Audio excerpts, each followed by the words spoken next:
Well, Singapore is making moves to further its trade link with New Zealand. It also wants to deepen cooperation in other fields like connectivity and emerging technologies. These include e-commerce, food transportation, and sustainability tech. Michelle Teo reports. With a few strokes of a pen and a handshake, the trade bodies of Singapore and New Zealand will aim to work even closer together. They'll help firms in both countries expand into each other's markets. The partnership will also deepen joint effort on sustainable food tech. The collaboration that we have here today between New Zealand and Singapore brings our food producers and our innovators closer to the market in which they will be looking to sell their goods.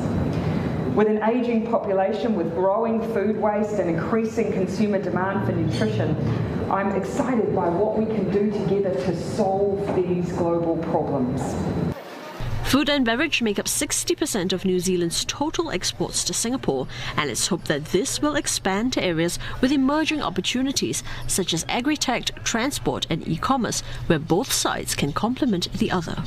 These are new areas where there are capabilities that need to be built, research that needs to be done, new markets that can be explored.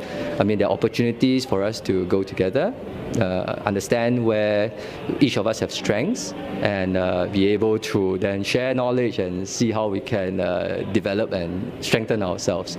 I think knowledge exchange in particular in these sectors are very important. This agreement comes as Singapore is ramping up efforts to help its companies expand overseas, and it's partnering New Zealand to do so, especially as direct investment from Singapore into New Zealand hit about 3.9 billion Singapore dollars back in 2020.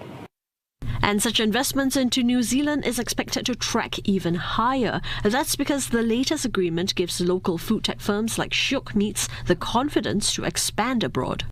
The agreement signed today opened the doors for us to New Zealand, and in terms of the connections to work with the local universities there, the local innovation hubs there, also for us to expand our markets and also to do consumer studies, for example, in New Zealand for us to further expand our products into that market.